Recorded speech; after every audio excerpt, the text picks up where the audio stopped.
Hello everyone, welcome back to my channel. In today's video, we are going to learn about the enzymes.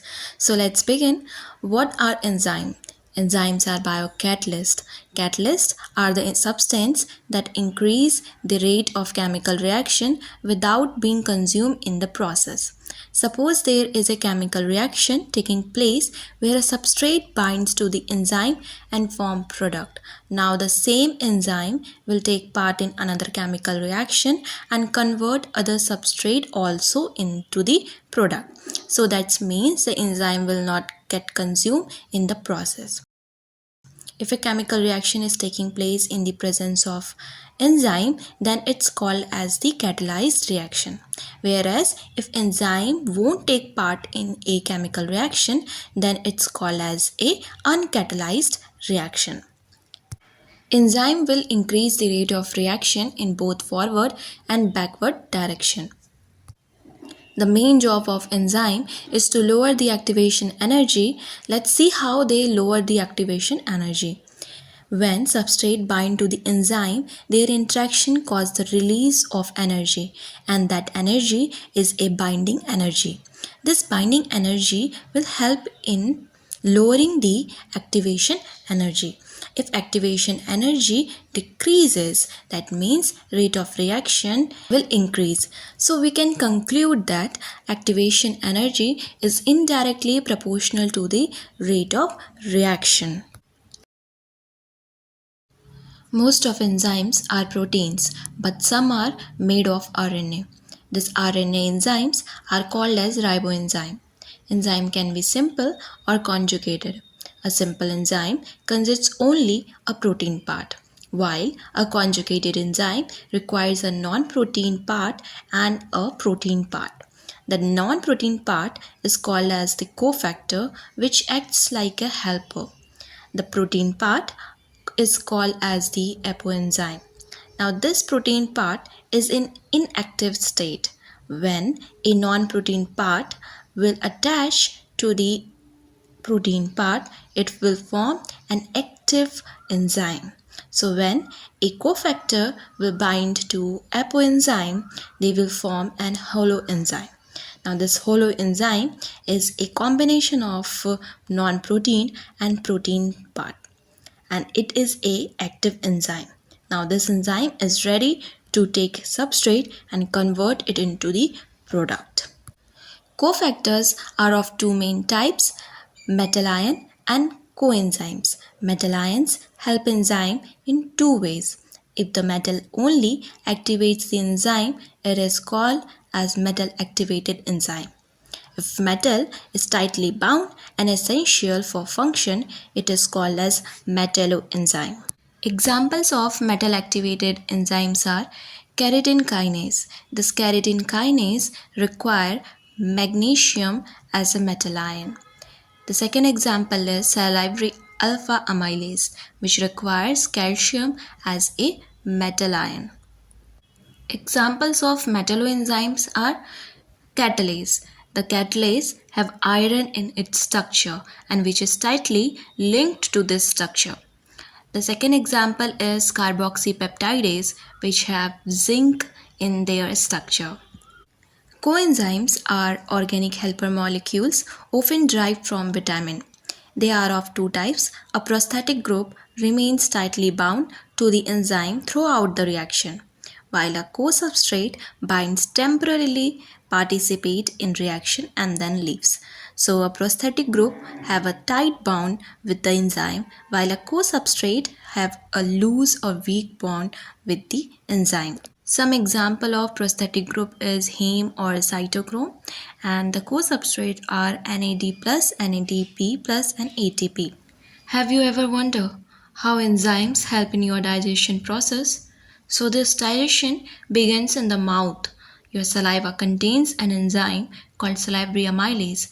It starts breaking down starch into sugars, making carbohydrates easier to digest. Next, food enters the stomach. Here, an enzyme called pepsin breaks down proteins into smaller pieces called peptides. In small intestine, lipase works on fats. It breaks them down into glycerol and fatty acid. which the body can absorb and use for energy. Each nutrient is broken down by a specific enzyme, so your body can absorb and use it. So enzymes are very necessary and play a very important role in biological system. Now let's explore the structure of an enzyme. Most enzymes are globular proteins with a unique 3D structure. These spatial shapes allow them to recognize with specific molecules. Many enzymes have tertiary structure, while some consist of multiple protein chains, forming a quaternary structure. The most important part of an enzyme is the active site. This is where the substrate fits, just like a key fit into the lock. Inside the active site, there are two important reasons. The binding site, which helps to hold the substrate in the correct position, while the catalytic site is where the chemical reaction actually takes place. Some enzymes have allostertic site also. Molecules that bind here can shape the shape of enzyme, making it either more active or less active. You will see this allostertic site play a very important role in the enzyme inhibition process. How does an enzyme recognize the correct substrate? The answer lies in its shape. An enzyme represented by E binds to the substrate represented by S at a specific region called the active site. Each enzyme is highly specific only to a substrate with the correct shape can fit into the active site, just like a key fits into the lock. When substrate binds, they form enzyme-substrate complex or ES. The enzyme and substrate are held together mainly by covalent or non-covalent interactions. The covalent interactions are reversible, while non-covalent interactions include hydrogen bond, ionic bonds, hydrophobic interactions, and van der Waals interactions. This weak and reversible interactions allows the substrate to bind and then be released after the reaction is completed. As reaction proceed, enzyme bind the substrate most tightly in the transition state, the most important state. This strong interaction stabilizes the transition state and lowers the activation energy, making the reaction much faster. Finally, the substrate is converted into product represented by P. The product leaves the enzyme and the enzyme is ready to catalyze another reaction. So, the specificity of enzyme substrate interaction mainly depends on hydrogen bond and the shape of active site. Did you know enzymes are classified based on where they work? There are two main types, intercellular enzymes and extracellular enzymes.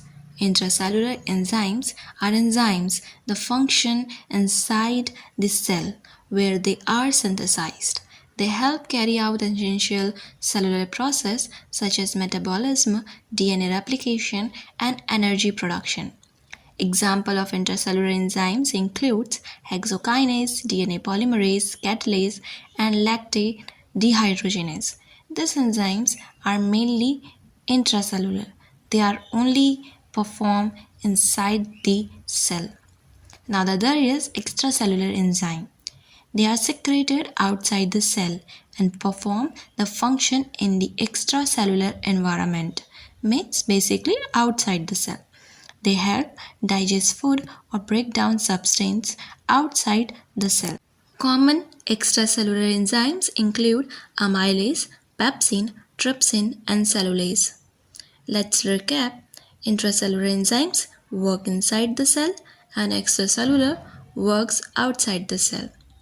If you found this video helpful, don't forget to like, share, and subscribe.